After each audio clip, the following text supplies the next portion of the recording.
afternoon and welcome to World at Noon on Osrc television. I am Obi Chukwemeka Uti.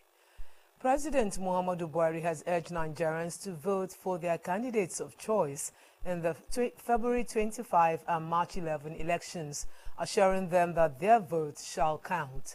This was as he assured the electorate that adequate security has been provided to ensure a hitch-free exercise.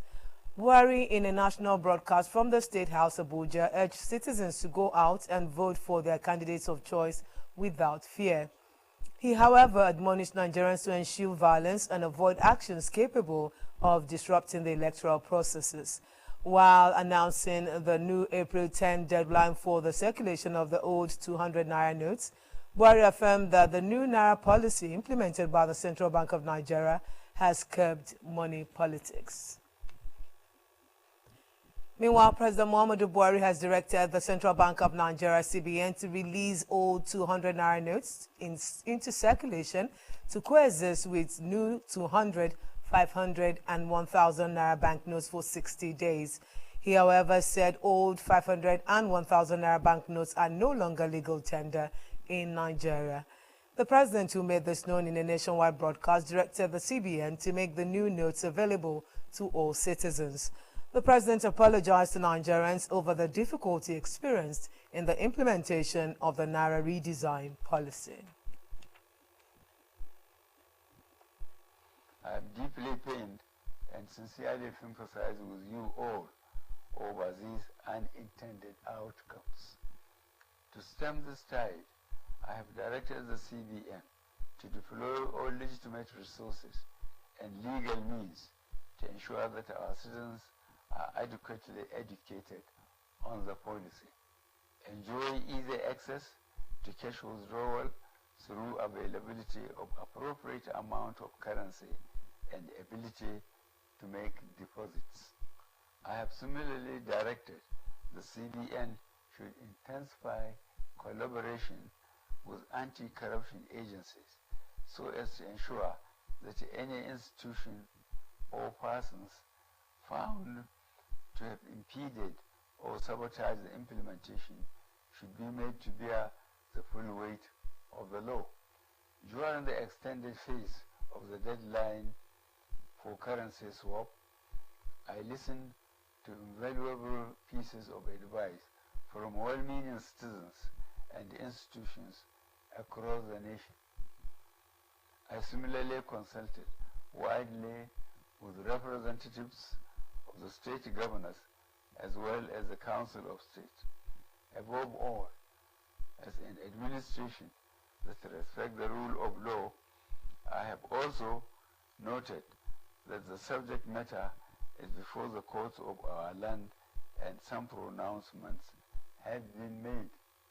To further ease the supply pressures, particularly to our citizens, I have given approval to the CBN that the old 200 Naira banknote be released back into circulation and that it should also be allowed to circulate as legal tender with the new 200 Naira, 500 Naira and 1,000 Naira banknotes for 60 days from February 10th, 2023 to April 10th, 2023, when the old 200 Naira notes ceases to be legal tender.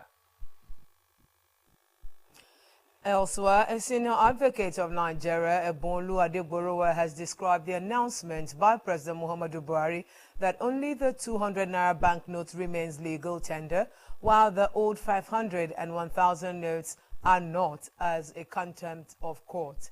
According to the lawyer cum activist, the president cannot overrule the Supreme Court of Nigeria. Buhari, in a nationwide address this morning, announced that the old 200 Naira note remains legal tender till April 10, but the old 500 and 1,000 Naira notes are not. Reacting, Adegborowa in a statement faulted the president, saying he flouted the principle of the separation of powers in a democracy.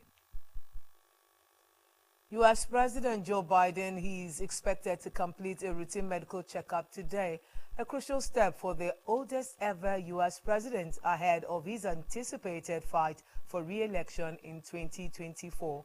The White House has promised to release the report by the 80-year-old president's doctor, as it also did during his previous checkup in 2021. This time around, with the Republican 2024 campaign already kicking off, it will be scrutinized even more closely. Despite poor poll ratings, Biden, a Democrat, has been suggesting for some time that he intends to run again, potentially lining up a rematch of his 2020 battle with his predecessor, Donald Trump, who has already declared his interest. A military court in Indonesia's restive Papua region has jailed 4 soldiers for their roles in the brutal murder and mutilation of 4 civilians.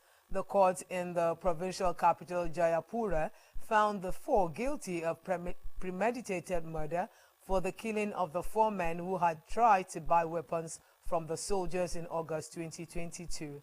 According to a court document, 2 of the 4 soldiers were sentenced to life in prison, a third received a 20-year sentence, and a 4th was jailed for 15 years. The 4 who appeared in court wearing military uniforms were also fired from their positions in the Indonesian military. Now taking latest updates on the Turkey-Syria earthquake, says the death toll from the earthquake is nearing 42,000. Turkish authorities say 36,187 people have been killed in the country, while the Syrian government and the United Nations say more than 5,800 people have died in Syria.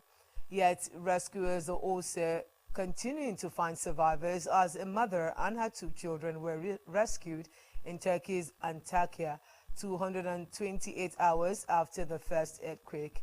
The World Health Organization says the zone of greatest concern is northwestern Syria, where anger is growing over the slow delivery of humanitarian assistance. The UN is appealing for $397 million in aid to help 5 million Syrian survivors with shelter, healthcare, and food.